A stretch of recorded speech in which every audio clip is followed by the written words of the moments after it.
ఈరోజు date 23 November 2025 Sunday. Headlines టుడేకి స్వాగతం. ముందుగా పంచాంగంతో మొదలు పెడదాం.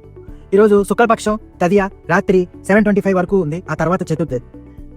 నక్షత్రం మూల నక్షత్రం సాయంత్రం 7:27 వరకు ఉంది. ఆ తర్వాత పూర్వాషాఢ.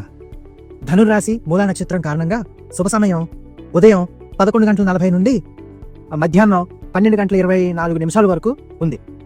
అశుభ సమయం సాయంత్రం 4:12 నుండి సాయంత్రం 5:35 వరకు ఉంది. సో ఆ టైంలో ఏవి పనులు చేయొద్దు, జాగ్రత్తగా ఉండండి. ఇక ఆంధ్రప్రదేశ్ అండ్ తెలంగాణ వార్తలకు వస్తే, తెలంగాణ గ్లోబల్ సమ్మిట్ డిసెంబర్ 8-9 తేదీల్లో జరగనున్న తెలంగాణ రైజింగ్ గ్లోబల్ సమ్మిట్ కోసం పెట్టుబడిదారులు ఆకట్టుకునేలాగా అన్ని శాఖలు సిద్ధంగా ఉండాలని తెలంగాణ ముఖ్యమంత్రి రేవంత్ రెడ్డి అధికారులకు ఆదేశించారు. ఏపీ రోడ్లు అభివృద్ధి, రాష్ట్రంలో రోడ్ల అభివృద్ధి మరమ్మతులపై ప్రత్యేక దృష్టి సారించారని ఏపీ ముఖ్యమంత్రి శ్రీ నారా చంద్రబాబు నాయుడు గారు డిసెంబర్ నెలాఖరుకు గుంతలు లేని రోడ్డు కనిపించాలని అధికారులకు ఆదేశించారు. పనులు ఆలస్యం చేసిన కాంట్రాక్టులపై చర్యలు తీసుకోవాలని సూచించారు. అండ్ అల్పపీడనం హెచ్చరిక, దక్షిణ అండమాన్ సముద్రంలో అల్పపీడనం ఏర్పడింది. దీని ప్రభావంతో నవంబర్ 28 నుండి డిసెంబర్ 1 వరకు ఆంధ్రప్రదేశ్లోని కొన్ని ప్రాంతాల్లో తేలికపాటి నుండి మోస్తరు వర్షాలు కురిసే అవకాశం ఉందని విపత్తుల సంస్థ రైతులకు హెచ్చరికలు జారీ చేసింది. అండ్ ఇంటర్నేషనల్ న్యూస్కి వస్తే G20 సమావేశం, దక్షిణాఫ్రికాలోని జోహన్నస్బర్గ్ లో G20 సదస్సులో పాల్గొనేందుకు ప్రధాని నరేంద్ర మోడీ చేరుకున్నారు. చైనా జపాన్లో ఉద్రిక్తలు, తైవాన్ పై జపాన్తో ఉన్న వివాదాన్ని చైనా ఐక్యరాజ్య సమితి UN లో ప్రస్తావించింది.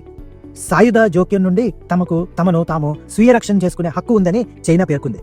బంగ్లాదేశ్లో భూకంపం, బంగ్లాదేశ్లో ఇటీవల 5.7 తీవ్రతతో రెక్టార్ స్కేల్ తీవ్రతతో సంబంధించిన భూకంపం తర్వాత మరిన్ని ప్రకంపనలు నమోదయ్యాయి. ఈ ఘటనలో ఇప్పటి వరకు 10 మంది మరణించారు. అండ్ ఇంకా బిజినెస్ న్యూస్కి వస్తే భీమారంగం FDI, భీమారంగంలో విదేశీ ప్రత్యక్ష పెట్టుబడి FDI పరిమితిని 100%కి పెంచే బిల్లును పార్లమెంటు శీతాకాల సమావేశంలో ప్రవేశపెట్టాలని భారత ప్రభుత్వం యోచిస్తున్నట్లు సమాచారం.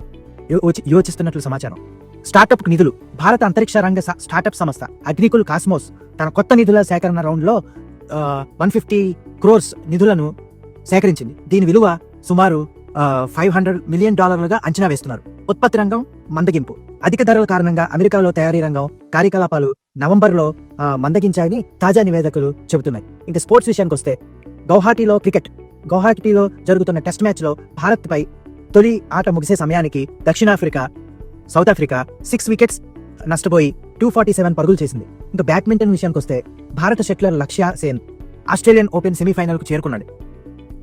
అండ్ ఆంధ్రప్రదేశ్లోని పాఠశాలలో క్రీడా స్ఫూర్తిని పెంచడానికి మరియు ప్రతిభను వెలికితీయడానికి 67 రకాల క్రీడా పరికరాలను సమకూర్చాలని ప్రభుత్వం నిర్ణయించింది. రేపు ఇదే సమయానికి మళ్ళీ ముఖ్య అప్డేట్స్ హెడ్లైన్స్ టుడేతో మళ్ళీ కలుద్దాం.